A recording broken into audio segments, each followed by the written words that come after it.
Se rieron de ella tras heredar una casa hecha de botellas, hasta que vieron lo que había dentro. La carta de la notaría pública llegó un lunes cualquiera, sin ningún aviso de lo que traía dentro del sobre amarillento. Valeria apenas había terminado de guardar las llaves en la bolsa cuando se deslizó por debajo de la puerta del departamento pequeño que compartía con una compañera en el segundo piso de una unidad habitacional. Estuvo en el suelo todo el día, mientras trabajaba, mientras volvía cansada, mientras calentaba la cena con el radio encendido bajo. Fue solo cuando la compañera gritó desde el pasillo que había correspondencia que Valeria la tomó, la abrió con un cuchillo de mantequilla y leyó el nombre de su abuela Socorro seguido de palabras que tuvo que releer 3 veces para entender. Propiedad registrada, heredera única, plazo para regularización. Su abuela había partido meses atrás, en una madrugada de hospital en la que Valeria había llegado demasiado tarde para la despedida que merecía. La familia se había dispersado por el velatorio como gente que no se conoce bien, cada uno con los ojos secos y los planes ya hechos para el día siguiente, y nadie había mencionado propiedad alguna. No porque lo supieran y callaran, sino porque nadie lo sabía. Socorro había guardado aquello solo para Valeria, registrado en la notaría años antes, en un acto silencioso y definitivo, que llegaba ahora como un recado de ultratumba, diciendo lo que la voz no había tenido tiempo de decir. Pensé en ti, siempre pensé en ti, y dejé algo para demostrarlo. Lo que nadie de la familia había mencionado era que existía una propiedad en un pueblo de la sierra, a unas horas de distancia, en un lugar que Valeria había oído mencionar a su abuela raramente, siempre de paso, siempre con esa vaguedad de quien habla de algo que pertenece a una parte de la vida que los demás no alcanzan. Una casa allá arriba, una casita de la sierra. Palabras sueltas que Valeria guardó sin entender y que ahora tenían una dirección y un número de registro. Pidió unos días en el trabajo. La jefa la miró con esa cara de quien va a conceder, pero va a cobrar después, y dijo que estaba bien. Valeria hizo la maleta esa misma noche, metió lo esencial en una mochila que usaba en los viajes de fin de semana, y durmió mal pensando en lo que la estaría esperando. El autobús salió temprano de la central de autobuses de la ciudad. Valeria se quedó con la frente apoyada en el vidrio frío durante la mayor parte del trayecto, viendo el paisaje cambiar lentamente, los edificios dando paso a casas más bajas, las casas más bajas dando paso a pastos y cultivos, los pastos dando paso a la vegetación que subía por los cerros con una densidad que rara vez veía. El aire que entraba por la rendija de la ventana se volvía diferente, más fresco, más lleno de cosas que no sabía nombrar, pero que el cuerpo recibía como alivio. El pueblo estaba al final de un camino de terracería por el que el autobús no entraba. Bajó en el entronque de la carretera principal y caminó los últimos 3 kilómetros con la mochila en la espalda y la maleta rodando torcida sobre la grava irregular. La subida era empinada y se detuvo 2 veces para respirar, mirando el cerro que subía adelante y la vegetación que cerraba a los lados. La sierra tenía esa quietud que las ciudades nunca tienen. No era silencio. Había pájaros, había viento, había agua corriendo en algún lugar bajo la maleza, pero era una quietud de todos modos, del tipo que hace que los pensamientos aparezcan con más claridad de lo que uno está preparado para recibir. Pensó en su abuela, pensó en el rostro de Socorro, en su voz que siempre era un poco más alta de lo necesario porque se había quedado ligeramente sorda de un oído después de los 60, en el olor a té de toronjil que cultivaba en la maceta de la ventana y que impregnaba todo a su alrededor. Pensó en el último abrazo que se habían dado meses antes de la internación, cuando Valeria había visitado un domingo y Socorro había servido café de olla y gorditas de nata, y no había dicho nada importante, solo plática común de abuela y nieta, el tipo de plática que uno no guarda porque no imagina que va a necesitar. El pueblo apareció después de una curva, donde el camino de terracería subía más abruptamente. Era un conjunto de casas esparcidas por el cerro, separadas por pedazos de tierra cultivada, cercas de madera vieja, patios con gallinero y huerta. En el centro Había una tienda de abarrotes con el letrero desteñido por el sol, una capilla del pueblo pintada de blanco con una campana que se mecía con el viento, una bodega con la puerta abierta donde un perro dormía a la sombra. Era pequeño, era tranquilo, era el tipo de lugar que existe en todo México, pero que la mayoría de la gente conoce solo de paso y nunca se detiene adentro. Algunas personas estaban en la calle cuando Valeria llegó y la miraron con esa curiosidad tranquila y sin disimulo de quien lo sabe todo sobre todos y no reconoce una cara. Ella preguntó el camino hacia la propiedad que había sido de Socorro Estrada, y fue el dueño de la tienda de abarrotes, un hombre con mandil manchado de harina, quien indicó con un gesto breve hacia lo alto del cerro. Era la última casa antes del monte. Valeria agradeció y comenzó a subir por el camino que el hombre había indicado. La maleta seguía rodando chueca, y ella empezó a cargarla por el asa lateral, que era menos elegante, pero mucho más práctico. El camino de terracería subía entre zacate alto a los lados y una que otra piedra que tenía que esquivar. Había mariposas. Había un olor a tierra que reconoció de algo de la infancia. Alguna visita a algún lugar que no lograba ubicar en la memoria con precisión. Cuando dobló la última curva y vio lo que estaba frente a ella, se detuvo. La casa estaba hecha de botellas de vidrio, cientos de ellas, quizás más, encajadas en el mortero con los fondos hacia afuera, creando una superficie de círculos de colores que centelleaban al sol de la tarde con una intensidad que no esperaba. Verde, azul, transparente, café oscuro, cada botella capturaba y reflejaba la luz de una manera ligeramente diferente de las vecinas, y el conjunto completo chispeaba y pulsaba como algo vivo. El techo era de madera oscura con tejas viejas que el tiempo había curvado levemente en las puntas. La puerta era de tabla gruesa con bisagras oxidadas y un picaporte de metal gastado de tanto uso. Alrededor de la construcción había botellas sueltas agrupadas cerca de la cerca, macetas de barro con rajadura en el borde, ramas secas apiladas contra la pared como leña que nadie había buscado ya. Valeria se quedó parada en el camino de terracería mirando aquello.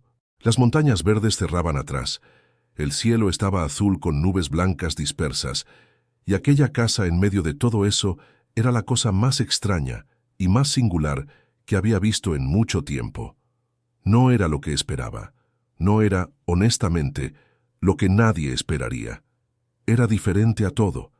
Era bonito de una manera que llevaba un momento entender el tipo de belleza que no llega de inmediato, pero que una vez que entra no se va más. Pero no tuvo tiempo de quedarse en esa contemplación porque oyó voces. Dos mujeres que pasaban por el camino más abajo se habían detenido para mirar hacia ella y hacia la casa. Una dijo algo que Valeria no entendió claramente por la distancia, pero la risa que vino después la entendió muy bien. Era la risa de quien ve algo ridículo y no se toma la molestia de esconder lo que piensa. Las dos se alejaron aún riendo, y poco después Valeria notó otras miradas, llegando de diferentes direcciones. Un hombre que había salido al porche de una casa cercana y se quedó parado mirando. Un grupo de niños que dejó de correr para señalar. Una mujer mayor que se puso la mano sobre los ojos para protegerse del sol y se quedó observando como si estuviera viendo un espectáculo. La risa fue llegando desde diferentes lados como una ola que ella no había pedido que entrara. Valeria sintió el calor subir al rostro, pero no era el calor de quien va a llorar, era el calor de quien decide. Levantó la barbilla, acomodó la mochila en la espalda, agarró firme la asa de la maleta y atravesó el camino hasta la puerta de la casa de botellas. La puerta se abrió con un chirrido que resonó en el silencio de la tarde, y ella entró. Por dentro, la casa tenía un olor que le tomó varios segundos desglosar. Madera vieja con humedad, hierba seca colgada del techo, algo ligeramente dulce que podía ser fruta pasada en algún rincón o simplemente el tiempo acumulado en objetos que no se tocaban desde hacía mucho. Era un olor de espera. Era una sola habitación grande que servía como sala y cocina al mismo tiempo. Había una estufa de leña en el rincón, con la chimenea de hierro oxidado subiendo hasta el techo, una mesa de madera oscura con dos sillas de paja trenzada, un armario viejo con una puerta que no cerraba del todo, estantes de madera con algunos recipientes de barro y latón. En el rincón opuesto había una puerta entreabierta que daba a un cuarto más pequeño, y en el suelo había marcas de muchos años de uso, el barro apisonado y compactado con la textura de quien fue pisoteado por muchos pasos durante mucho tiempo.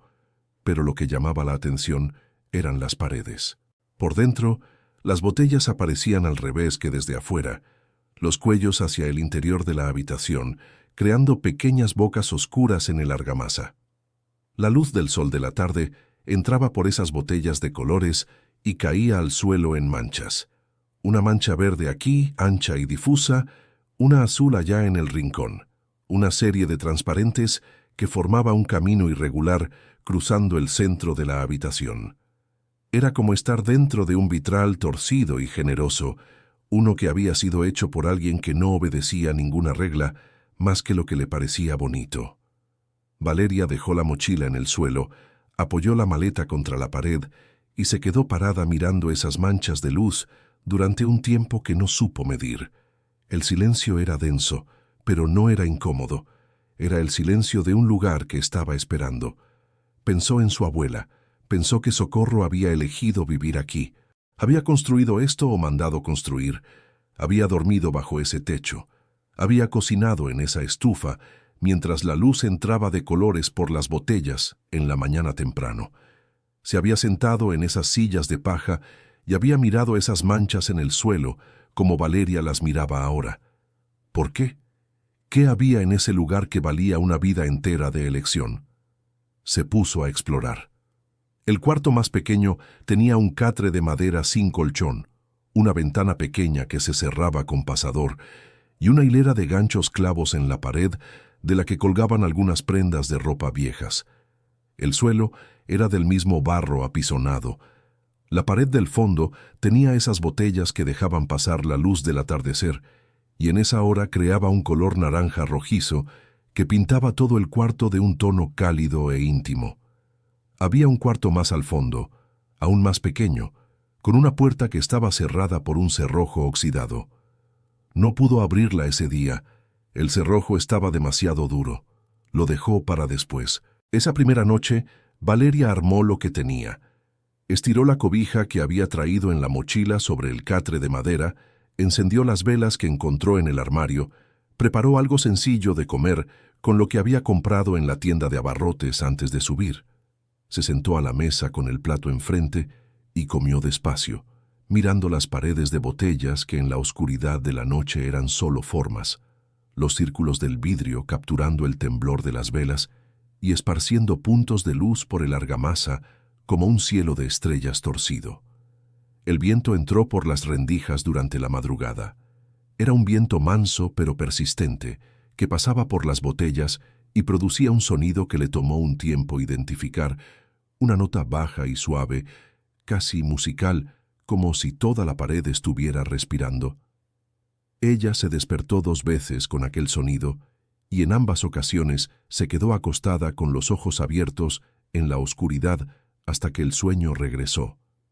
En la segunda vez eran las 3 de la mañana, y se quedó escuchando el viento en las botellas por mucho tiempo, con los ojos en el techo que no podía ver, pensando en su abuela que había dormido en aquel catre durante años, oyendo el mismo sonido todas las noches. ¿Qué piensa una persona cuando se va a dormir con ese sonido cada noche? ¿Tiene miedo? ¿Se siente consolada? Se acostumbra hasta el punto de ya no oírlo. Valeria no lo sabía, y la ausencia de Socorro era en ese momento algo muy físico, muy presente en el silencio entre una nota y otra del viento. A la mañana siguiente abrió la puerta y se quedó en el umbral mirando hacia la sierra. El sol comenzaba a entrar entre las nubes del lado este, y la luz que llegaba al pueblo era aún fría y lateral, esa luz que solo existe temprano en la mañana y que hace que todo parezca un poco más definido de lo que es. Las botellas de la fachada atraparon esa luz y la dividieron en partes, verde por aquí, azul por allá, y el efecto de lejos era de algo que centelleaba suavemente como agua. Bebió el café de olla que había hecho con los granos que encontró en una ollita de barro en el armario y fue a explorar el terreno. Era más grande de lo que parecía de lejos. Había un pedazo de tierra detrás de la casa con marcas de una huerta antigua que ya no se cultivaba. Había una higuera vieja con el tronco grueso y torcido, cuyas ramas alcanzaban por encima del tejado. Había un pozo con la polea oxidada que todavía sacaba agua. El muro de piedra que marcaba los límites de la propiedad estaba en algunos puntos derrumbado, con piedras sueltas en el suelo. Estaba mapeando los puntos del límite cuando oyó un paso detrás de ella y se giró. La mujer era alta, con el cabello teñido de negro cortado a la altura de la barbilla, uñas largas pintadas de rojo oscuro y una manera de posicionarse que ocupaba más espacio del que su cuerpo necesitaba. Tenía unos 50 y tantos años bien llevados, con ese tipo de expresión que se le queda a alguien cuando la vida ha entrenado a la persona a desconfiar primero y preguntar después. Dijo que se llamaba Consuelo. Dijo que vivía en la propiedad de al lado desde hacía décadas. Dijo, sin pausa y sin rodeos, que había un acuerdo antiguo entre ella y Socorro, confirmado por testigos y sellado con la palabra, que le reservaba la mitad del terreno que Valeria había heredado. Un acuerdo que debía ser respetado independientemente de cualquier carta de la notaría pública. Valeria lo escuchó todo sin interrumpir. Había en ese relato una fluidez que sugería que había sido practicado, ensayado para ser dicho así, rápido y firme, sin dejar espacio para el cuestionamiento. Cuando Consuelo terminó, Valeria se quedó callada por un momento. ¿Usted tiene eso escrito en algún lado?, preguntó ella. Tengo testigos, dijo Consuelo, levantando ligeramente la barbilla. Aquí en el pueblo, la palabra de una persona respetada vale más que el papel. Tal vez, dijo Valeria, pero antes de cualquier conversación sobre un acuerdo, necesitaría ver los documentos del terreno que mi abuela me dejó. Sin esos documentos en la mano, no tengo cómo hablar de nada. Consuelo la miró con esa expresión de alguien que no estaba acostumbrada a la resistencia y no sabía exactamente qué hacer cuando la encontraba. Luego dijo que volvería, que ese asunto no estaba cerrado, y se fue con ese paso largo que era. Valeria se dio cuenta. Un lenguaje propio. Se quedó sola otra vez en el terreno, con la higuera al fondo y el pozo al lado, y la casa de botellas detrás. Miró hacia donde Consuelo se había ido y se quedó pensando. El asunto de los documentos era real. Ella había recibido la carta de la notaría pública confirmando la herencia. Pero el título de propiedad original, con los límites precisos del terreno, no estaba entre los pocos papeles que la familia había guardado después de la partida de Socorro. Sin ese título de propiedad, la afirmación de Consuelo quedaba en un espacio vago donde cualquier cosa podría ser verdad para quien no supiera los hechos. Y Valeria no sabía los hechos completos. Querido oyente, si estás disfrutando la historia, aprovecha para dejar tu like y sobre todo suscríbete al canal. Eso ayuda mucho a los que estamos empezando. Ahora continuando. La situación empeoró antes de que ella pudiera encontrar una forma de mejorarla. Consuelo era bien relacionada, era vecina de décadas, comadre de familias que habían crecido juntas en ese cerro y había usado las horas siguientes a esa primera visita para hablar con quien quisiera escuchar. Valeria no sabía lo que se había dicho exactamente, pero el resultado llegó en forma de pequeños cambios que fue notando a lo largo de los 2 días siguientes. La vendedora de la tienda de abarrotes, que había sido amable y servicial cuando Valeria compró víveres al llegar, empezó a atenderla con lo mínimo, respuestas cortas, sin mirarla a los ojos, sin la plática casual que es el lenguaje natural de quien atiende en un lugar pequeño. Un hombre que la había saludado con un gesto al cruzarse con ella. En la subida comenzó a desviar la mirada cuando ella se acercaba. Un grupo de mujeres que conversaban frente a una casa se dispersó de una manera que parecía demasiado natural cuando ella pasó cerca. Era el tipo de rechazo que no viene con gritos ni con confrontación directa. Viene en el silencio, en la distancia calculada, en la ausencia de sonrisa que antes había. Y es precisamente por ser sutil que duele más, porque la persona se queda sin algo concreto contra lo cual defenderse, solo con la sensación creciente de que el espacio a su alrededor se está haciendo más pequeño. Valeria regresó a la casa de botellas esa tarde con un peso en el pecho que reconocía de otras etapas difíciles de la vida. Se sentó en la silla de paja que chirriaba al moverse, apoyó los codos en la mesa de madera oscura y se quedó mirando las manchas de luz en el suelo.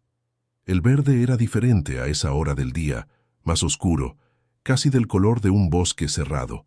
La mancha azul en la esquina tenía una profundidad que parecía mayor de lo que la habitación podía contener. Pensó en su abuela con una mezcla de cariño y enojo que no se había permitido antes. Enojo no de Socorro, sino de la situación, de haber sido dejada en eso sin aviso, sin preparación, sin más instrucción que una dirección y un papel de la notaría pública. ¿Qué esperaba Socorro que ella hiciera? Que llegara, viera la casa de botellas y supiera automáticamente qué hacer con ella y con todo lo que la rodeaba. La respuesta que llegó despacio esa tarde, mientras la luz cambiaba a través de las botellas, era que sí. Era exactamente eso.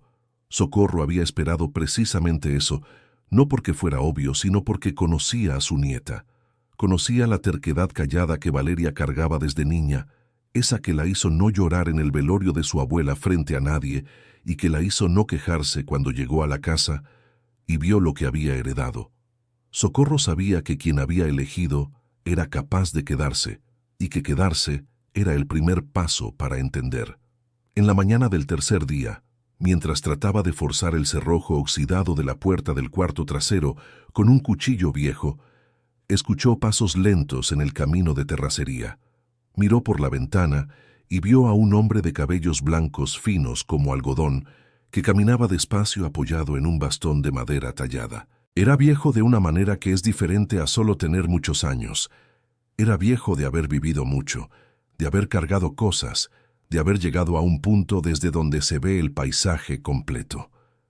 Se detuvo frente a la casa, miró las botellas con una mirada que no era de curiosidad, sino de reconocimiento, y dijo sin alzar mucho la voz: «Eres de la familia de Socorro». No era una pregunta. Valeria abrió la puerta y se quedó en el umbral. «Soy la nieta», dijo ella. El hombre hizo una pausa larga, durante la cual siguió mirando la fachada de la casa como si estuviera haciendo un cálculo interno. «Me llamo Don Silvestre», dijo entonces. «Conocí a su abuelo Ignacio cuando los dos éramos lo suficientemente jóvenes para hacer cosas que los avergonzarían si las contara». Sonrió con esa sonrisa que tienen los viejos cuando son amables con su propia memoria. «Y conocí a su abuela durante 50 años, que es tiempo suficiente para aprender que ella no hacía nada sin razón». Valeria se quedó mirándolo. «¿Usted esperaba que yo viniera?» «Esperaba que alguien viniera», la corrigió don Silvestre. «Esperaba que fuera usted». Él no quiso entrar aquel día. Se quedó en el umbral, y hablaron durante más de una hora ahí, ella sentada en una de las sillas que había llevado cerca de la puerta, él de pie apoyado en su bastón, porque dijo que sentarse era más difícil de levantar de lo que valía la pena. Habló del abuelo de Valeria con una familiaridad que le hizo sentir que estaba escuchando historias de alguien a quien conoció demasiado bien para ser neutral, y que por eso mismo se le podía confiar. Habló poco de Consuelo, pero lo suficiente. Dijo que era persistente y que cuando creía tener razón no solía parar hasta probarlo, incluso cuando no la tenía. Dijo que el pueblo era pequeño y que en los lugares pequeños la impresión que los demás tienen de una persona es como una moneda que se gasta y se acumula con los años, y que Consuelo había acumulado la suya con cuidado. «¿Y el título de propiedad?», preguntó Valeria. Don Silvestre se quedó en silencio un momento antes de responder. «Socorro era una mujer cuidadosa con los papeles y con los secretos», dijo. «Si existe algún título de propiedad, existe en algún lugar. Y su abuela no era de dejar las cosas en lugares obvios». «¿Usted sabe dónde guardaba las cosas?», preguntó Valeria. «Sé algunas costumbres», dijo con cuidado. «Solía guardar lo más importante cosido en la ropa. Decía que un cajón cualquiera lo abre, pero nadie hurga en la ropa de otro». Valeria se quedó callada. Pensó en las prendas de vestir que había visto colgadas en los ganchos del cuarto del fondo, al que aún no había podido acceder. «El cuarto del fondo sigue cerrado con llave», dijo. «Sigue intentándolo. dijo don Silvestre, y se dio la vuelta para empezar a bajar por el camino, apoyando el bastón con cuidado en cada paso. Valeria se quedó en el umbral viéndolo irse. Luego volvió a entrar y fue al cuarto del fondo con renovada determinación. Le tomó otros 40 minutos de trabajo con el cuchillo viejo, forzando el cerrojo oxidado en distintos ángulos, hasta que se dio con un chasquido que resonó en toda la casa. La puerta se abrió a un cuarto más pequeño de lo que había imaginado, con la misma pared de botellas que los otros ambientes, pero aquí las botellas eran en su mayoría más grandes, garrafones y botellas de vino encajados con el mismo cuidado, pero en una paleta de colores ligeramente distinta, más verde oscuro, más marrón, menos azul. Había un catre sin colchón, una ventana pequeña que se cerraba con pestillo y una línea de ganchos clavados en la pared de donde colgaban prendas viejas, desteñidas y tiesas por el tiempo. Un vestido oscuro de algodón grueso, una blusa blanca con un bordado sencillo en las mangas, un pañuelo para la cabeza doblado, y en un gancho más apartado, casi en la esquina, un delantal de tela gruesa con rayas horizontales y un bordado en las tirantas, 3 flores rojas en la tiranta derecha, 2 en la izquierda, hechas con un hilo que se había oscurecido con los años, pero que aún conservaba el trazo preciso de quien sabía lo que hacía. Valeria se detuvo al ver el delantal. Reconoció aquel bordado. Había visto esas flores durante toda su infancia, cuando visitaba a su abuela los fines de semana, y Socorro cocinaba con el delantal atado, y las flores rojas quedaban a la altura de su hombro mientras ella movía las ollas. Era el bordado más familiar del mundo, más familiar incluso que el rostro de la abuela en algunas fotos antiguas, porque el bordado había estado siempre allí, en cada domingo de pollo en mole, en cada tarde de gorditas de nata, en cada momento que la abuela cocinaba, mientras ella se sentaba en el banquito de la cocina, haciéndole compañía. Ella quitó el delantal del gancho con cuidado. La tela estaba rígida por el tiempo, oliendo a hierba seca y a algo que no pudo identificar, pero que era inconfundiblemente de la abuela. Se quedó sosteniéndolo con las 2 manos por un rato. Los ojos se le llenaron, pero no cayeron las lágrimas. Después de un momento, recordó lo que don Silvestre había dicho. No había guardado lo importante en lugares obvios. Solía guardarlo cosido en la ropa. Valeria comenzó a pasar los dedos con cuidado por la bastilla del delantal. La tela estaba doblada al final para formar un dobladillo de unos 2 centímetros y recorrió toda la extensión hasta sentir, casi en la esquina derecha, un bulto pequeño y duro. Lo apretó despacio. Era sólido, envuelto en algo. Acercó los ojos y vio un hilo azul diferente a los demás, cosido encima del dobladillo, sujetando algo por dentro. Usó las uñas para deshacer la puntada con cuidado. El hilo azul se dio en 3 jalones, y una llave pequeña, de metal oscurecido por el tiempo, rodó hasta la palma de su mano con un peso que era mayor que su tamaño. Valeria se quedó quieta mirando esa llave por un momento que pareció durar más que los segundos que pasó. Luego fue a buscar la caja. La caja de madera estaba debajo del catre del cuarto más pequeño, donde la había guardado después de encontrarla bajo la tabla suelta, porque no había podido abrirla. Era de madera oscura con alambre alrededor para reforzarla, y el candado era de metal oxidado que había tomado color de herrumbre por debajo, pero que aún estaba firme. La llave entró con un poco de resistencia. Valeria la forzó suavemente hacia la derecha. El candado se abrió con un chasquido seco que sonó alto en el silencio de aquel cuarto pequeño. Dentro había papeles, doblados con cuidado, algunos envueltos en plástico transparente amarillento que había sido cosido en los bordes para sellarlo mejor. Había un título de propiedad, reconocible por el papel membretado y el sello redondo de la notaría pública. Había un cuaderno de anotaciones con la letra inclinada hacia la derecha que Valeria reconocía de recados de cumpleaños y recetas, con columnas de números alineados y fechas que se extendían por décadas. Había recibos sujetos por una liga que se deshizo al tacto, recibos de impuestos con fechas anuales sin excepción, cada uno con el nombre de Socorro Estrada impreso o firmado. Valeria se sentó en el suelo de aquel cuarto y fue leyendo con calma cada documento. El título de propiedad era claro: El terreno pertenecía a Socorro, con los límites descritos en metros y colindancias, registrado en la notaría pública 43 años antes, con todas las firmas necesarias y todos los sellos en orden. Las anotaciones del cuaderno confirmaban décadas de pago puntual de impuestos, sin laguna, sin retraso. No había mención de ningún acuerdo con ninguna vecina. No había cesión, no había partición. La tierra era de ella, y ahora era de Valeria. Ella contuvo el aire por un momento. Lo soltó despacio. Luego colocó de nuevo los papeles en la caja con el mismo cuidado con que los había sacado, cerró el candado y fue hasta la ventana a mirar la sierra. El sol estaba alto y el cerro estaba verde profundo. Había una garza volando bajo sobre la maleza allá abajo. Valeria se quedó mirando hasta que la garza desapareció entre los árboles. Luego fue a buscar a don Silvestre. El viejo estaba en la baranda de su casa, que quedaba en el punto más alejado del pueblo, casi donde el camino se transformaba en vereda. Era una casa pequeña, pero bien cuidada, con un jardín de rosas que alguien había plantado y que seguía creciendo por su cuenta.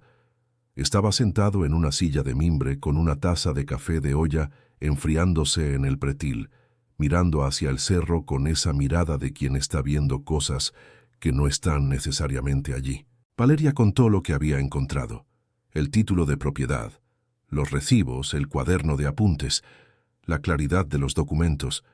Don Silvestre escuchó con los ojos cerrados, como solía hacer a veces cuando estaba concentrado. «Consuelo va a cambiar de estrategia», dijo él cuando ella terminó. «¿Qué puede hacer?», preguntó Valeria. «Los documentos son claros. Va a encontrar otro camino», dijo el viejo, con esa calma que no era pasividad, sino experiencia. Así es como ella funciona. Cuando una puerta se cierra, busca una ventana. Tenía razón, y la ventana se abrió 2 días después, cuando un hombre que Valeria no reconoció tocó a la puerta con un papel en la mano.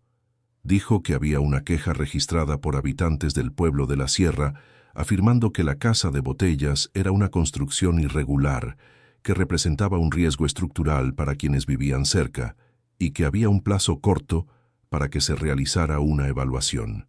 El papel tenía varias firmas debajo de un texto que había sido escrito con suficiente cuidado para parecer oficial. Valeria tomó el papel, lo leyó, agradeció al hombre con una frialdad que la sorprendió a ella misma, cerró la puerta y se quedó parada en medio de la sala con el papel en la mano. Una mancha azul cruzó el suelo, mientras una nube pasaba entre el sol y las botellas de la pared. Fue al balcón de don Silvestre esa tarde. «¿Hay alguien en el pueblo que entienda de construcción?», preguntó ella.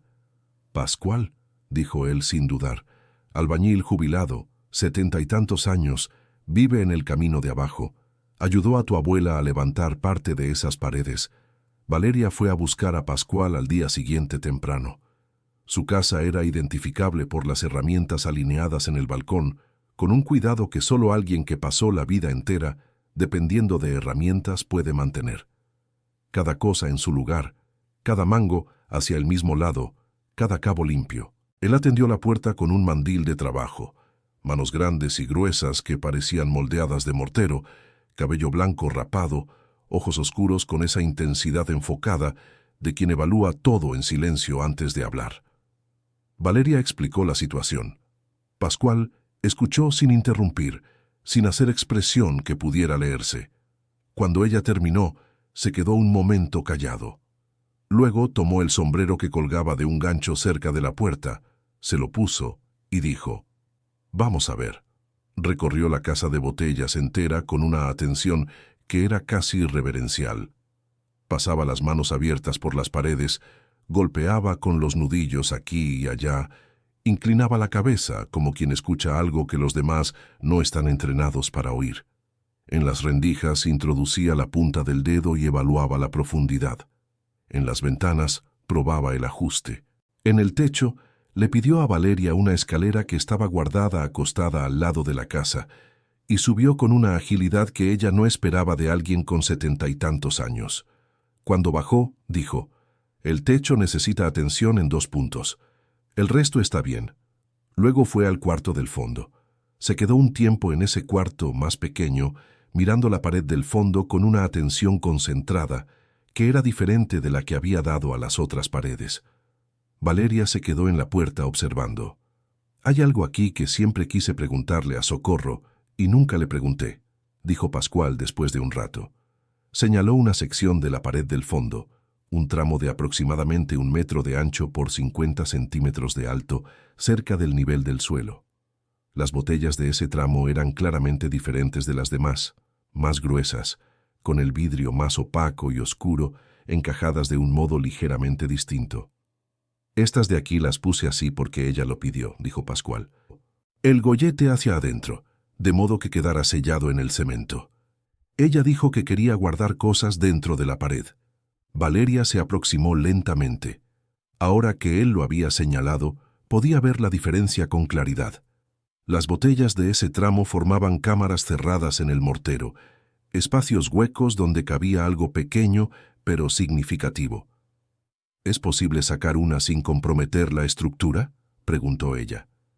Pascual evaluó, pasando los dedos por el mortero alrededor de una de las botellas más gruesas. «Con cuidado y paciencia», dijo él. «No es rápido, pero se puede».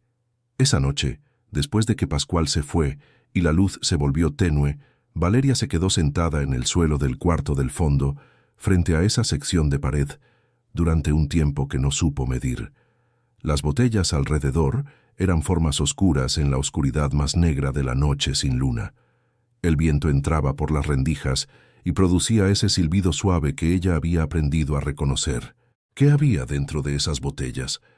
La abuela había guardado algo con suficiente cuidado para coserlo dentro de la construcción, para construir la pared alrededor, para elegir botellas específicas con cámaras específicas en un tramo específico. Eso no era impulso, eso era decisión, era plan. Ella se levantó, fue a buscar el cuchillo viejo que había guardado después del cerrojo, encendió las 2 velas que tenía y las colocó de manera de tener suficiente luz para trabajar. Luego empezó. El cemento alrededor de la primera botella era duro, pero no estaba intacto. Había grietas finas en el borde que logró explorar con la punta del cuchillo con paciencia. Tardó más de 1 hora en aflojar esa botella lo suficiente para jalarla con cuidado. Cuando salió, Valeria la sostuvo con las 2 manos y la giró. Era más pesada de lo que debería estar vacía. De la abertura se deslizó un cilindro pequeño de lata, sellado con cera oscura, envuelto en un pedazo de tela de algodón amarillo viejo. Valeria abrió la tela. Retiró la cera con la punta del cuchillo. Abrió la lata. Dentro había un papel doblado en 4, protegido por otro pedazo de tela fina. Ella lo desdobló con cuidado, acercó la vela y leyó. Era una carta, con la fecha de casi 10 años atrás, dirigida a ella por su nombre, Valeria. La letra era de la abuela, esa letra inclinada hacia la derecha que conocía desde niña por las anotaciones en las recetas y los recados de cumpleaños que llegaban por correo con puntualidad de reloj, cada segundo sábado de octubre sin excepción durante todos los años que recordaba. Pero el tono era diferente a cualquier cosa que hubiera recibido de Socorro antes. No era la voz cariñosa de los recados, no era la voz práctica de las recetas, era la voz de una mujer que cargó algo pesado durante muchos años y eligió un momento específico para dejarlo, y la elección había sido una botella dentro de una pared que esperaba que la nieta correcta encontrara en el momento correcto. La carta comenzaba así. «Valeria, si estás leyendo esto, es porque encontraste el delantal y la llave y la caja, lo que significa que eres más persistente de lo que esperé, lo que, por cierto, ya era lo que esperaba de ti». Había algo casi divertido en esa línea de apertura, algo que sonaba como la abuela. Valeria releyó y sintió un nudo en el pecho que no era solo de tristeza. La carta continuaba. Socorro escribía que había guardado aquello en ese lugar porque no había otro lugar seguro suficiente, que había intentado olvidar, luego había intentado hablar, y que en ninguno de los intentos había logrado llegar hasta el final. Que el tiempo fue pasando, y ella se fue haciendo más vieja, y el peso se hizo más grande, no más pequeño como a veces uno espera que el tiempo haga, y que al final entendió que no podía llevar aquello consigo sin dejarlo a alguien que pudiera un día hacer lo que ella no había logrado, y que ese alguien tenía que ser Valeria. La carta contaba una historia que tenía más de 40 años, una historia que empezaba con el abuelo de Valeria, Ignacio, y un hombre llamado Faustino Luna. Ignacio y Faustino habían sido socios en una operación de compra y reventa de producción de café que creció durante algunos años buenos y llegó a tener nombre y respeto en la región. El acuerdo entre los dos era verbal, del tipo que aquella generación de hombres hacía cara a cara y consideraba que era suficiente, porque cuando la palabra de un hombre no valía nada, no había papel en el mundo que valiera más. Cada uno aportaba la mitad del capital, trabajaban juntos, dividían los resultados. Simple así. Durante 3 años funcionó bien. En el 4.º año los negocios se apretaron. No fue culpa de ninguno de los dos. Fue la coyuntura, la sequía que afectó la producción en la región proveedora, los precios que cayeron en el mercado comprador. En los momentos malos, la sociedad que parecía sólida comenzó a mostrar grietas. Y fue exactamente en uno de esos momentos que Faustino apareció con documentos nuevos. Documentos que Ignacio nunca había visto.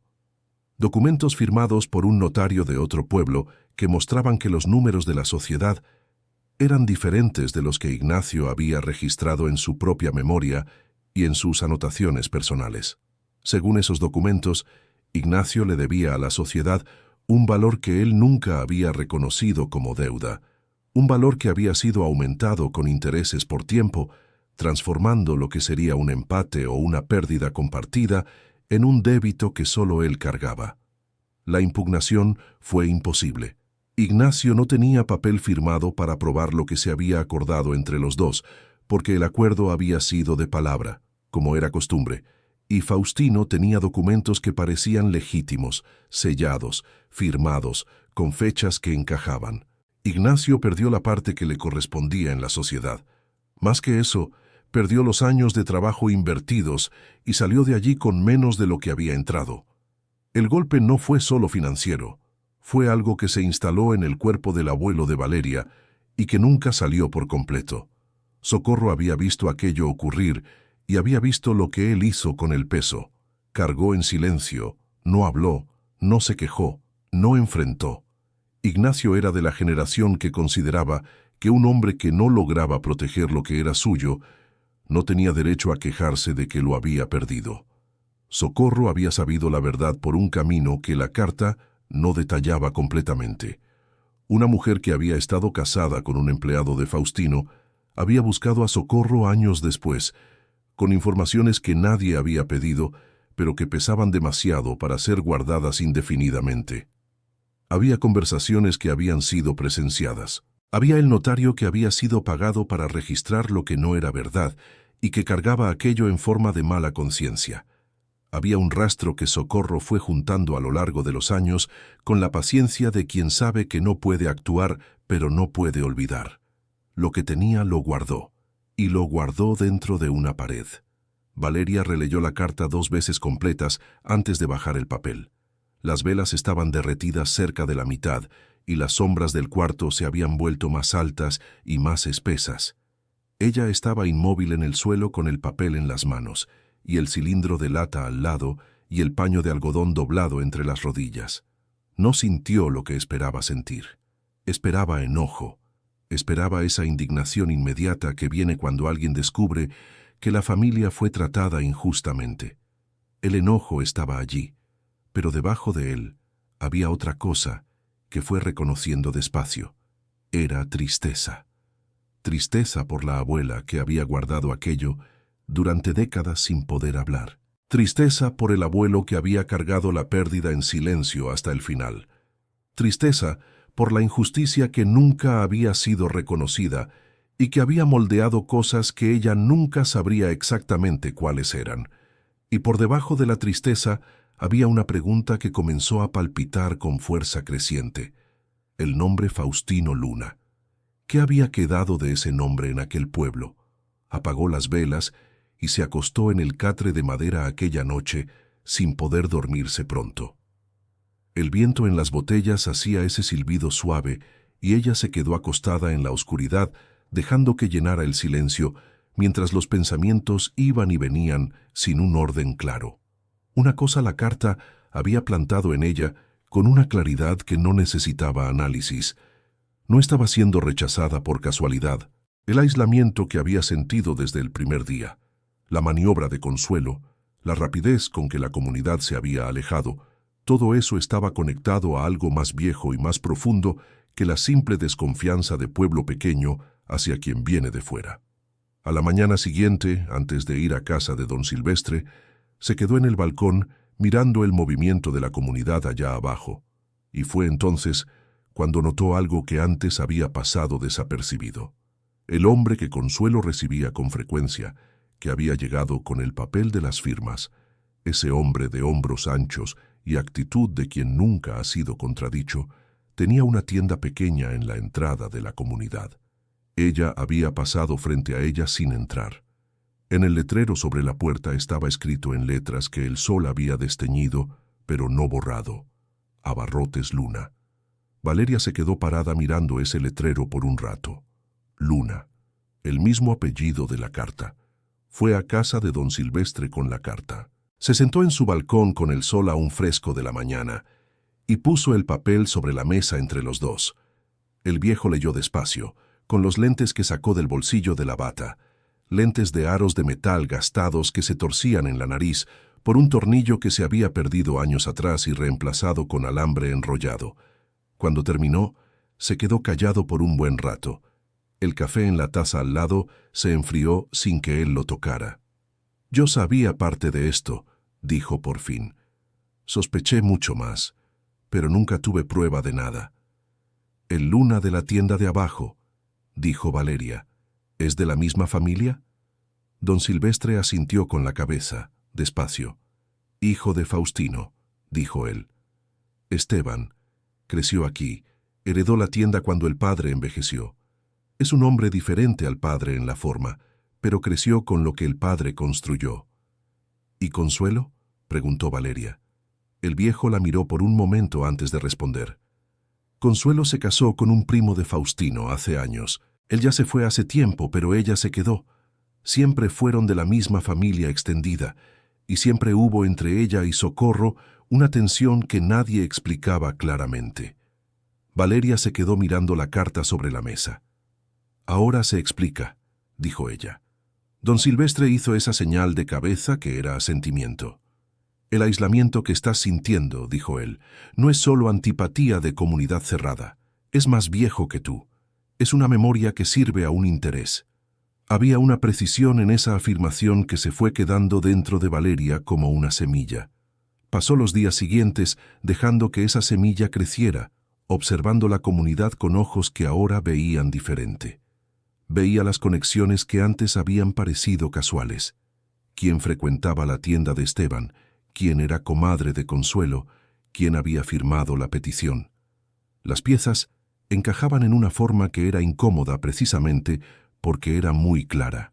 Pero había un problema con todo eso, un problema que no podía resolver solo con enojo. Faustino se había ido.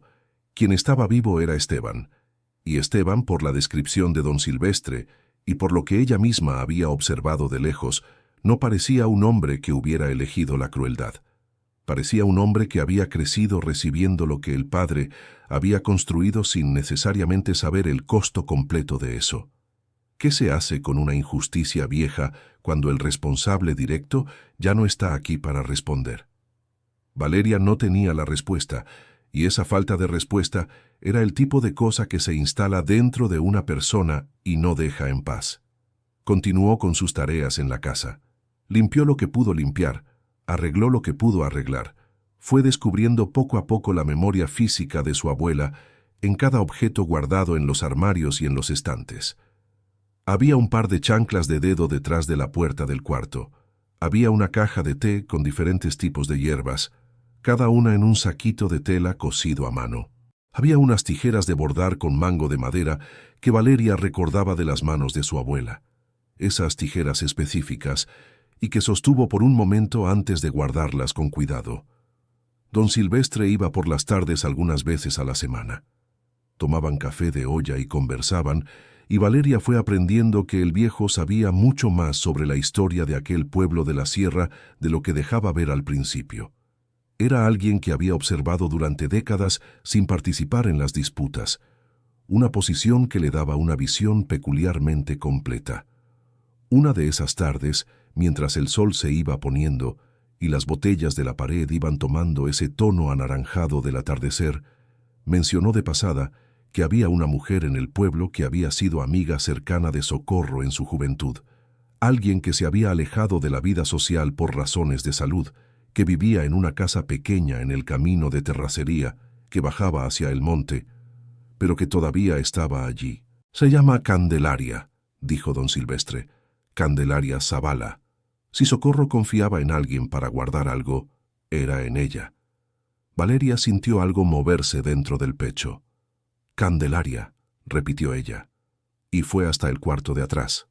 Volvió con la carta que había encontrado en otra botella después de la primera, la correspondencia dirigida a Socorro, escrita por una mujer con letra grande y redondeada, con esa frase que se le había quedado en la memoria como una espina. «Guardo lo que me pediste. Cuando llegue la hora, tú o quien venga después de ti va a saber dónde buscar». Don Silvestre leyó la firma al final de la carta. «Candelaria Zavala». «Lo sabía», dijo él con una calma que no era sorpresa. Socorro fue meticulosa hasta el final. Esa noche Valeria se quedó despierta pensando en Candelaria. Había allí una elección que todavía estaba por hacerse. Ir hasta esa mujer significaba pasar de encontrar documentos de la propiedad a desenterrar una historia de 40 años que involucraba a familias que aún vivían en ese pueblo, que tenían hijos y nietos, y relaciones, y una vida construida, tal vez sin saber el costo exacto de lo que se había heredado. Era un paso que no tenía vuelta atrás. Durmió y despertó con esa sensación de que las cosas estaban esperando a que ella decidiera. Las botellas silbaban con el viento de la madrugada. La mancha de luz de la luna entraba por una botella transparente y hacía un rombo blanco en el suelo que se movía lentamente conforme la luna avanzaba. Por la mañana fue a casa de Candelaria. El camino de terracería que bajaba hacia el monte era estrecho y sombreado, con árboles grandes a los dos lados que se tocaban arriba, formando un túnel verde. La casa de Candelaria aparecía después de una curva, pequeña pero con un jardín al frente, que mostraba que alguien cuidaba con dedicación. Rosas de diferentes colores, algunos tallos de lirio blanco, un rincón de huerto con hierbas de olor. Era un jardín de alguien que todavía tiene proyectos. La mujer que atendió la puerta tenía casi 75 años, cabello blanco recogido en un chongo bajo, ojos pequeños y agudos detrás de unos lentes con armazón discreto. Llevaba un delantal puesto, con un paño de cocina en el hombro, y la expresión de quien fue interrumpida en medio de una tarea, pero no está molesta por ello. Evaluó a Valeria de arriba abajo con aquellos ojos pequeños. «¿Tú eres hija de quién?», preguntó ella. «Nieta de Socorro Estrada», dijo Valeria. La expresión de Candelaria cambió. No fue un cambio dramático, no fue susto ni alegría inmediata. Fue algo que estaba entre el reconocimiento y el alivio, como quien esperaba una noticia que sabía que iba a llegar, pero no sabía cuándo. «Pasa», dijo ella. La casa era diferente de la casa de botellas en casi todo. Era de ladrillo revocado y pintado de amarillo claro, con pisos de cerámica adentro y muchas cosas en las paredes. Fotografías de diferentes décadas, bordados enmarcados, un espejo con marco de madera tallada. Era la casa de alguien que acumuló una vida entera en el mismo lugar y no vio razón para deshacerse de nada. Candelaria sirvió café sin preguntar si ella quería. Puso la taza en la mesa y se quedó de pie, con la mano en el respaldo de la silla, mirando a Valeria con esa expresión pensativa de quien está calculando cuánto es correcto decir. «Guardé cosas para tu abuela», dijo ella después de un momento. «Ella me lo pidió, hace muchos años. Dijo que si no volvía a buscarlas personalmente, yo debía esperar a que alguien de la familia apareciera. Pero también dijo que solo debía entregarlas si esa persona supiera el nombre Faustino Luna, sin que yo tuviera que mencionarlo. Valeria se quedó callada. «Faustino Luna», dijo ella. Candelaria hizo una señal con la cabeza y fue hasta un armario en el rincón de la sala. Volvió con una caja de zapatos atada con un cordel de ixtle, la colocó sobre la mesa entre ellas y se quedó de pie mientras Valeria desataba. La caja estaba llena de cartas, sobres de diferentes tamaños, de diferentes años, con letras diferentes. La mayoría eran correspondencias comunes, sobre salud, sobre familia, sobre las pequeñas cosas de la vida en un pueblo pequeño que las mujeres de cierta generación intercambiaban con el mismo cuidado con que cuidaban los jardines. Pero en algunos sobres había algo diferente. Había recibos con fechas que no coincidían con los documentos que Faustino había presentado en el juicio contra Pascual. Había un billete escrito de mano masculina, sin fecha, sin nombre completo, solo las iniciales que decía: «Hice lo que no podía deshacer, pero si llega la hora, puedo confirmar lo que vi». Había una carta de 4 páginas de una mujer que había estado casada con un empleado de Faustino, describiendo con detalles específicos conversaciones que había presenciado, fechas que había visto en documentos que pasaban por la mesa de su esposo, números que no coincidían con lo que ella oía explicar a Faustino a los demás. Valeria leyó cada carta con paciencia, en orden cronológico, con Candelaria sentada a la misma mesa bebiendo el café que se había enfriado sin apresurar ni comentar. Había en aquel silencio compartido algo de ceremonia. Cuando Valeria terminó, había un material considerable frente a ella. No era prueba legal en un sentido estricto, pero era un retrato honesto y detallado de una injusticia de 40 años, construido pieza por Socorro, con la paciencia de quien sabe que la verdad a veces necesita ser guardada hasta que el momento adecuado llegue. ¿Qué hacer con aquello? ¿Sabía usted de todo esto?, preguntó Valeria a Candelaria. La mujer mayor se quedó en silencio un momento. Sabía que había algo muy malo con lo que le pasó a Pascual, dijo al fin. Socorro no me contó todo. Me contó lo suficiente para que entendiera por qué necesitaba guardarlo y por qué tenía que ser conmigo. ¿Por qué con usted? Porque no tengo nada que ver con los Luna, dijo Candelaria con sencillez. Y Socorro sabía que eso era importante. Valeria miró la caja de cartas. ¿Qué cree usted que debo hacer?, preguntó ella. Candelaria la miró un momento antes de responder. Creo que debes hacer lo que Socorro no pudo, dijo. Pero del modo que Socorro lo habría hecho si hubiera podido. Sin escándalo, sin guerra, con la verdad y con dignidad. Valeria regresó a la casa de botellas con la caja de Candelaria bajo el brazo. Subió el camino de terracería con la tarde avanzada y el sol ya bajo, y las botellas de la fachada estaban recibiendo esa luz dorada que ella había aprendido a esperar al final de las tardes. Entró, puso la caja sobre la mesa y se quedó sentada mirando todo aquello. El dilema que cargaba no era de respuesta simple. Destruir la vida de Esteban Luna, hijo de Faustino, con una acusación pública sobre un padre que ya se había ido. Exponer una historia de 40 años en un pueblo pequeño donde todo mundo sabía de todo mundo, donde los hijos de los involucrados crecieron sin saber necesariamente lo que sus padres hicieron, o guardarlo como Socorro lo había guardado y dejar que el tiempo continuara haciendo lo que siempre había hecho, cubrir las cosas con una capa más de silencio. Ninguna de las opciones parecía completamente correcta, ninguna parecía completamente equivocada, y esa era la peor parte, porque las decisiones difíciles son exactamente aquellas que no tienen una respuesta clara que permita dormir en paz. Pasó días con eso. Continuó con las rutinas de la casa, barriendo el piso de tierra, alimentando la estufa de leña, descubriendo nuevos objetos de la abuela en el fondo de cajones y armarios. Don Silvestre aparecía y tomaban café de olla y hablaban de cosas que no eran el tema central, pero que eran la infraestructura de confianza que ese tema necesitaría cuando llegara. Durante esos días, la situación con Consuelo no se detuvo. La evaluación de la estructura se había programado.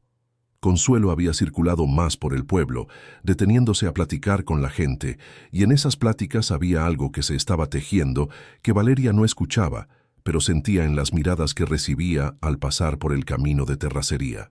Era una acción de construcción de narrativa que Valeria reconocía porque la había visto en el trabajo, en las reuniones donde alguien va llegando con una versión y repitiéndola hasta que la versión parece haber existido siempre.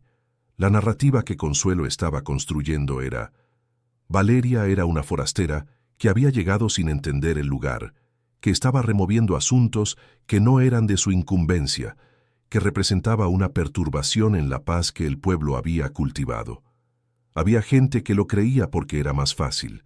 Había otros que observaban con la cautela de quien aún no ha formado opinión. Y había algunos, Valeria fue descubriendo, que sabían más de lo que demostraban y esperaban para ver hacia dónde se inclinaban las cosas. Pascual estuvo presente durante la evaluación de la estructura, sin que nadie lo hubiera invitado formalmente, pero sin que nadie tuviera autoridad para decir que no podía estar. Recorrió la casa por fuera y por dentro con el evaluador, respondiendo preguntas técnicas con la precisión de quien conoce esa construcción desde antes de que estuviera terminada. Cuando el evaluador preguntó sobre la técnica de las botellas, Pascual explicó paso a paso, sin prisa, sin arrogancia. Cuando el evaluador preguntó sobre la estabilidad del mortero, Pascual pasó la mano por la pared y dijo que estaba más firme que muchos ladrillos que había visto en casas nuevas. La conclusión de la evaluación fue que la casa era estructuralmente sólida, no había riesgo para nadie. El movimiento de Consuelo perdió fuerza en ese punto, pero no desapareció. Se volvió más callada, más estratégica, esperando. Querido oyente, si te está gustando la historia, aprovecha para dejar el like y, sobre todo, suscríbete al canal. Eso ayuda mucho a los que estamos empezando. Ahora continuando. Fue una mañana de cielo nublado, con esas nubes que llegan de la sierra sin aviso y dejan el aire con olor a lluvia que aún no decide caer, cuando Valeria vio a Esteban Luna subiendo por el camino. Ella estaba en el porche, con una taza de café de olla, y lo vio de lejos antes de que él la viera. Había algo en la forma en que subía que era diferente de lo que ella había observado en él antes, cuando lo veía de lejos en la entrada de los abarrotes Luna o pasando por la carretera. Era una forma de cargar el cuerpo que parecía más pesada de lo habitual, más encorvada, como alguien que camina hacia una conversación que no sabe cómo va a terminar, pero que sabe que debe tener. Tenía poco más de 50 años, canas en las sienes, la piel curtida por el sol de quien ha pasado la vida al aire libre. Se detuvo a unos metros antes de llegar a la casa. Miró las botellas de la fachada con una mirada que Valeria no pudo descifrar con claridad, y dijo: «Eres la nieta de Socorro». «Lo soy», dijo ella. Él se quedó un momento sin hablar. «Nunca entré a esta casa», dijo por fin. «Mi padre no me dejaba acercarme». Valeria se quedó callada. «¿Puedo pasar?», preguntó él. Ella lo consideró. Luego se apartó del umbral y dejó el espacio libre. Esteban entró a la casa de botellas y se quedó parado en el centro de la sala, mirando las manchas de color en el piso con una expresión que ella no había esperado. No era curiosidad. Era algo más cercano al reconocimiento, como de alguien que había imaginado un lugar por mucho tiempo sin haberlo visto nunca. «Escuché por Pascual», dijo él después de un momento, «que encontraste cosas dentro de las paredes». «Pascual sabe de botellas», dijo ella con cuidado. «No sabe lo que había dentro de ellas». Esteban se volvió para mirarla. «Pero tú sí sabes», dijo él. Tampoco era una pregunta. «Sé», dijo ella. Él se quedó callado. En la ventana, una de las botellas azules estaba atrapando un destello del sol que había logrado abrir una rendija entre las nubes, y la mancha azul en el piso se intensificó por un momento antes de apagarse cuando la nube se cerró de nuevo. «Mi padre era un hombre complicado», dijo Esteban. Había más en esa frase que las palabras que la componían. Había años de una relación que había sido difícil de nombrar, la sensación de crecer admirando a alguien e ir descubriendo lentamente que la admiración estaba construida sobre algo que no quería ser examinado. Valeria fue hasta la mesa. Abrió el cajón donde había guardado la carta de su abuela después de leerla esa noche. La puso sobre la mesa sin decir nada. Esteban miró el papel por un momento. Luego jaló la silla, se sentó y comenzó a leer. Ella se quedó de pie, de espaldas a él, mirando por la ventana hacia la sierra. Las nubes estaban bajas y el verde del cerro estaba oscuro y profundo. Ese verde oscuro que solo aparece cuando el sol no llega directamente. Escuchó el papel siendo manipulado con cuidado. Escuchó el silencio que vino después. Escuchó su respiración, que cambió. ¿Hay más?, preguntó él después de un rato. Ella se volvió. Él tenía la carta en la mano y los ojos estaban rojos de una manera que era genuina, no esfuerzo contenido. Era alguien que acababa de leer algo que confirmaba lo que había temido saber por mucho tiempo. «Ay», dijo ella, «muchas cosas. ¿Puedes mostrármelas?».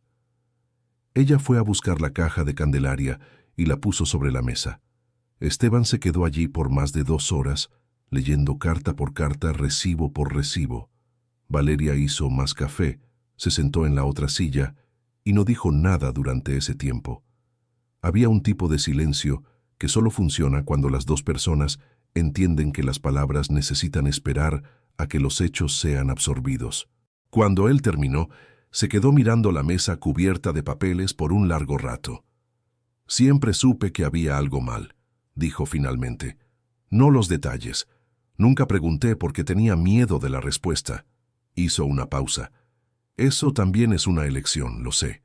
Valeria no dijo nada. «Mi padre necesitaba ganar siempre», continuó Esteban. «Era más fuerte que cualquier otro impulso en él. Cuando yo era niño creía que eso era una virtud. Después fui entendiendo. Pero nunca supe el nombre de quien había pagado el costo». «Ahora lo sabes», dijo ella. Él asintió con la cabeza. «¿Qué quieres hacer con esto?», preguntó él. Era una pregunta honesta, sin amenaza detrás, sin intento de negociar protección. Era un hombre que había leído la verdad de un error de su padre y quería saber qué esperaba de él la persona perjudicada. Valeria se quedó mirándolo por un momento. «No quiero destruir a nadie», dijo ella con calma. «Tu padre se fue. Mi abuelo también. Mi abuela pasó 40 años guardando esto en una botella dentro de una pared porque no sabía qué hacer con ello. Yo no quiero repetir ese camino». «¿Qué quieres entonces?». «Quiero que lo que fue quitado sea reconocido», dijo ella. «No en un tribunal, no en un escándalo. Solo necesito que exista alguna forma de reparar, de reconocer que sucedió algo que no debía haber sucedido». Esteban se quedó callado por un tiempo. Luego dijo que necesitaba algunos días. «Está bien», dijo Valeria. Él salió de la casa de botellas con los hombros más encorvados de lo que había entrado, y ella se quedó en el umbral, viéndolo bajar el camino de terracería. Las nubes habían comenzado a abrirse y un rayo de sol atravesó la niebla y se posó en las botellas de la pared, encendiendo los tonos de verde y azul de una forma que ella había aprendido a esperar en los momentos en que necesitaba claridad. 3 días después, Esteban regresó.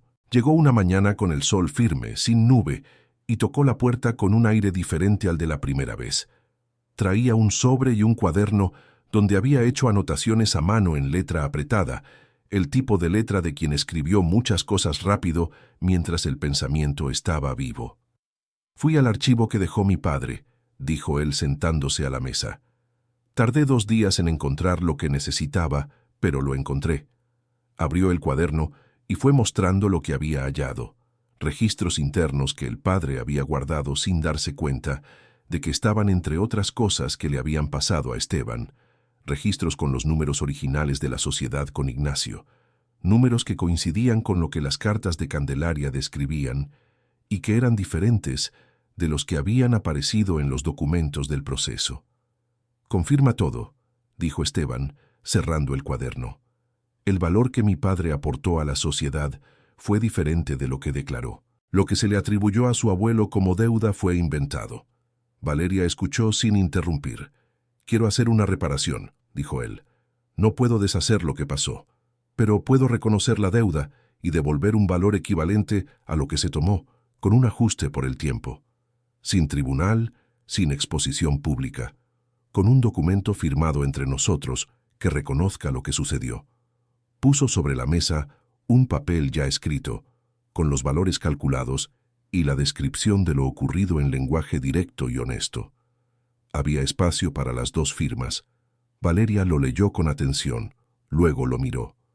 «¿Por qué estás haciendo esto?», preguntó ella. Esteban se quedó un momento. «Porque crecí con algo que no era mío», dijo él, «y lo supe siempre, incluso sin conocer los detalles. Cargar con esto por más años no cambia lo que pasó, solo me mantiene pesado». Ella tomó la pluma que él había colocado al lado del papel. Leyó el documento una vez más. Firmó. Esteban firmó a continuación. Dobló el papel, guardó una copia para sí y dejó la otra sobre la mesa. «La petición de Consuelo», dijo él al levantarse. «La firmé sin entender bien lo que había detrás. Voy a retirar mi nombre. Y voy a hablar con ella». «¿Qué vas a decir?», preguntó Valeria no por curiosidad, sino porque necesitaba entender lo que estaba a punto de cambiar en el pueblo. Esteban se quedó un momento. «Voy a decir la verdad, que me equivoqué al firmar sin investigar, y que no voy a involucrarme más en eso». Él salió. Ella se quedó sentada a la mesa por un largo rato, con el documento frente a ella, con la caja de papeles de Candelaria al lado y con el delantal de Socorro que había tomado del gancho del cuarto trasero y puesto sobre el respaldo de la silla vacía. Había allí una presencia que no podía nombrar, pero que sentía. No era sobrenatural, no era nada así. Era simplemente que aquel delantal había estado en los hombros de una mujer que había cargado una historia entera sola, y que ahora la historia había encontrado un camino para salir. Había algo de resolución en eso, no de felicidad inmediata, no de final perfecto, pero de resolución. El cambio en el pueblo llegó como llegan las cosas en lugares pequeños, despacio y en silencio, sin anuncio. La petición de Consuelo perdió consistencia cuando Esteban se retiró y cuando algunos de los que habían firmado supieron que él se había ido. Una parte de ellos reconsideró también.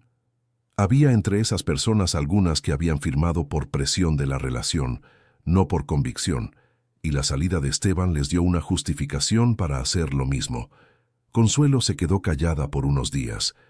La disputa por el terreno, sin base documental y sin el apoyo de quien había sido el principal sustento del movimiento, se fue disolviendo por falta de sustento.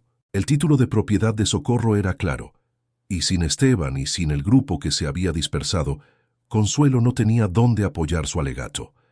La tienda de abarrotes volvió a atender a Valeria sin excusa.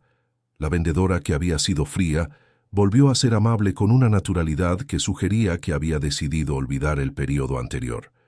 Un hombre que vivía 3 casas abajo se detuvo para conversar en el camino de terracería y acabó ofreciendo leña a un precio justo para el invierno que se avecinaba. Una mujer que tenía un patio lleno de hierbas apareció con un manojo de romero diciendo que había sobrado de la última cosecha. No fueron gestos grandes, fueron gestos pequeños, del tipo que un pueblo usa para reabrir una puerta sin tener que hablar sobre lo que la había cerrado antes. Valeria aceptó cada uno de ellos con la misma naturalidad con que fueron ofrecidos. Con el dinero de la reparación de Esteban, pudo regularizar definitivamente los documentos del terreno, contratar a Pascual por una semana para revisar los puntos de la estructura que él había identificado como necesitados de atención, y aún le alcanzó para comprar material para reformar el interior de la casa sin destruir nada de lo que había. Ella no quiso cambiar las paredes. Ese era el punto en el que había sido más clara consigo misma desde el principio. Las paredes se quedaban. Lo que había sido construido con aquel cuidado, con aquellas botellas elegidas una por una mujer que entendía que la belleza era una forma de resistencia, no sería cambiado por ladrillo común por conveniencia o por ahorro. Le pidió a Pascual que le enseñara a reponer las botellas que había retirado y también las que se habían quedado con el cemento agrietado a lo largo de los años. Él aceptó con esa discreción de quien no le gustan las ceremonias pero acepta cuando algo vale la pena. Pasaron una semana haciendo aquello juntos. Pascual enseñaba el ángulo correcto de encaje, la consistencia del mortero, la cantidad de agua que lo cambiaba todo, el tiempo que necesitaba espera antes del siguiente paso. Valeria aprendía con atención, repitiendo el gesto hasta que el viejo daba una señal de aprobación que era solo un ligero aflojamiento de la ceja, lo que para él era el equivalente a un elogio entusiasta. La gente empezó a aparecer. Primero uno, curioso por el trabajo que veía de lejos. Luego otro, que se detuvo para preguntar qué se estaba haciendo. Luego un grupo de niños que se quedó observando a Pascual con esa atención que los niños tienen para las cosas que parecen magia. Él dejaba mirar. A veces dejaba intentar con supervisión cuidadosa. Había algo en aquel trabajo que atraía a la gente de una forma que Valeria no había previsto. Era lo contrario de lo que había sucedido cuando ella llegó, cuando la casa de botellas había sido motivo de risa. Ahora la gente llegaba con curiosidad genuina, hacía preguntas, se quedaba más tiempo del que había planeado. Una mujer que hacía artesanía en un taller pequeño que mantenía en la parte baja del pueblo, apareció con una cámara y pidió fotografiar las paredes. Valeria lo permitió. La mujer pasó la tarde caminando alrededor de la casa con la cámara levantada, deteniéndose en ángulos que Valeria no había pensado en mirar, encontrando en aquellas botellas cosas que ella estaba aprendiendo a ver, pero que aún la sorprendían.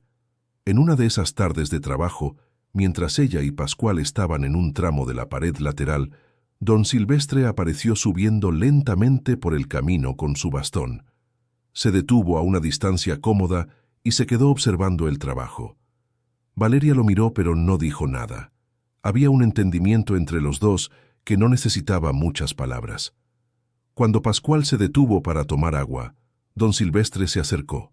Se quedó mirando la pared por un momento. «Tu abuela estaría satisfecha», dijo él. Valeria colocó la botella que sostenía despacio sobre la argamasa antes de responder. «Ella estaría curiosa por ver lo que hago después», dijo ella.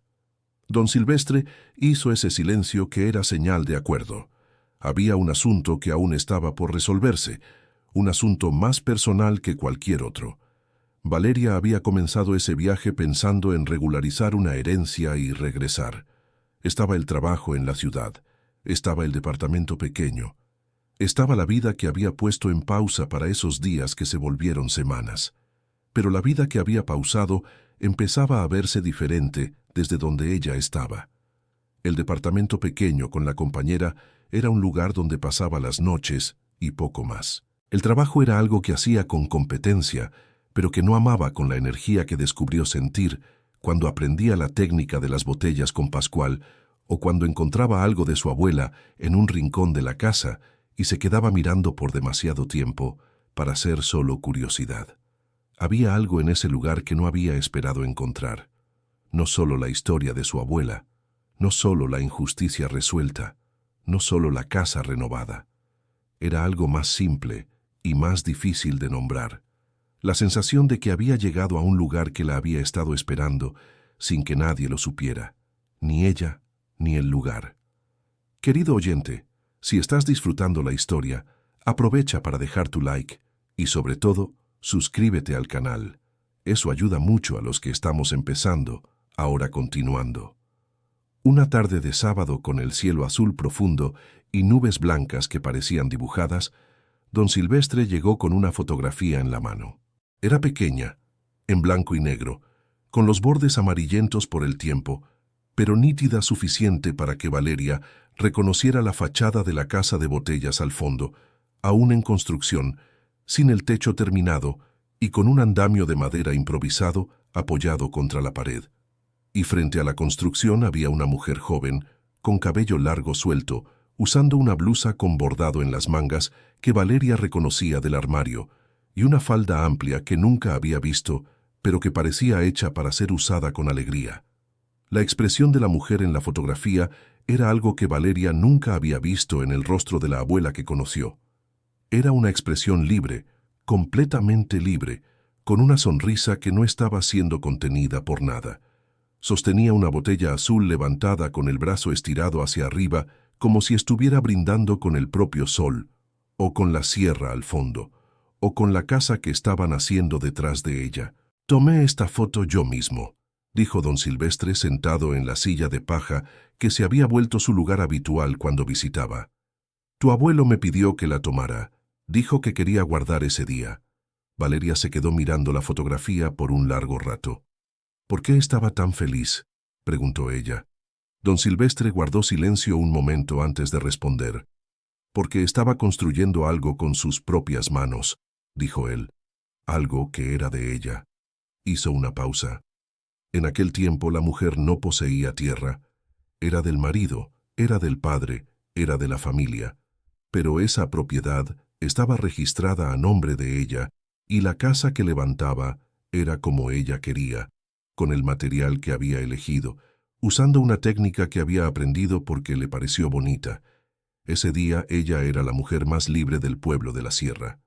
Valeria se quedó mirando la fotografía, la sonrisa de su abuela, la botella azul levantada, la casa atrás aún en construcción pero ya mostrando lo que iba a hacer. Luego fue a buscar un marco sencillo que había encontrado en el armario de la sala, uno de esos marcos de madera sin adorno que existen en toda casa de pueblo. Encajó la fotografía. Fue hasta la pared de entrada, en el centro exacto, y la colgó. El sol de la tarde entraba por las botellas de colores y caía al suelo en manchas, mientras ella aún tenía el clavo en una mano y el martillo en la otra. Una de las botellas verdes justo arriba del marco captó el sol en un ángulo específico y creó un círculo de luz que se posó sobre la fotografía de Socorro con la botella levantada. El círculo era ligeramente ovalado, imperfecto, pero caía exactamente sobre el centro de la fotografía. Valeria se quedó parada mirando por un rato. Había cosas que suceden no porque fueron planeadas, sino porque fueron hechas con el cuidado suficiente para encontrar su lugar solas. La botella verde no había sido puesta allí pensando en esa fotografía que aún no existía en la pared, pero había sido puesta allí por una mujer que sabía que la luz que entraba por el verde era la mejor luz de la tarde, y que la mejor luz de la tarde merecía un centro, y que el centro merecía algo que valiera la pena iluminar. Socorro había construido esa casa como una mujer que entendía que los lugares guardan lo que las personas ponen dentro de ellos y que lo que una persona elige guardar es lo que queda de quien fue. Había botellas de vidrio en la pared, había luz entrando por ellas, había manchas de color en el piso de tierra apisonada, había el susurro suave del viento pasando por las rendijas, había el olor de hierba seca que aún no se había ido del todo y que Valeria había dejado de intentar quitar porque había entendido que era parte del lugar. Y había una fotografía en el centro de la pared de entrada con un círculo de luz verde sobre ella, mostrando a una mujer joven con una botella azul levantada, sonriendo de la forma en que solo se sonríe cuando se está construyendo algo que es propio. Valeria se quedó parada en ese silencio de la tarde por un tiempo que no supo medir. Oyó el viento. Oyó el susurro de las botellas, oyó, muy lejos, el sonido de un niño llamando a alguien en el pueblo allá abajo. Después fue a hacer el café. Al día siguiente fue al teléfono público en la entrada del pueblo y llamó a la jefa en el trabajo de la ciudad. Dijo que necesitaba más tiempo. Dijo que había encontrado algo que no esperaba encontrar y que necesitaba tiempo para entender qué hacer con eso. La jefa se quedó en silencio por un momento y luego dijo que había una posición que se abría y que podría trabajarse de forma diferente, que podía hablar cuando ella estuviera lista. Valeria colgó y se quedó un momento parada en la cabina con la mano aún en el auricular. Después salió, giró el rostro hacia la sierra y comenzó a subir el camino de terracería de regreso a la casa de botellas. Había mucho aún por hacer. La huerta en el fondo necesitaba ser replantada. El pozo necesitaba una polea nueva. La higuera vieja necesitaba una poda que solo Pascual sabría hacer bien. Había una ventana del cuarto más pequeño que cerraba con un espacio que dejaba entrar el frío de la madrugada. Había cosas guardadas en los armarios que necesitaban ser revisadas con cuidado, pieza por pieza, para decidir qué guardar y qué dejar ir. Y había botellas en la pared que aún guardaban cosas que ella no había abierto. Había más cilindros de lata, ella lo sabía, en más cámaras que Pascual no había indicado. Había más de la abuela por encontrar, más piezas de una historia que había sido guardada en partes dentro de una construcción entera para que nada se perdiera. No había prisa. Eso era lo que Socorro había entendido mejor que nada, que algunas historias necesitan el tiempo que necesitan, y que apresurar el entendimiento es una forma de perderlo. Valeria subió por el camino de terracería con el sol en el rostro y la sierra alrededor y la casa de botellas esperando en lo alto, centelleando al sol de la mañana con esos tonos de verde y azul y transparente que había aprendido a reconocer de lejos, que eran ahora, sin que ella supiera exactamente cuándo había cambiado eso, el color de la llegada a casa. Fin de la historia. Si esta historia tocó tu corazón, deja tu like y suscríbete al canal. Cuéntanos en los comentarios. ¿Tú habrías hecho lo mismo que Valeria? Nos encanta leer cada palabra de ustedes.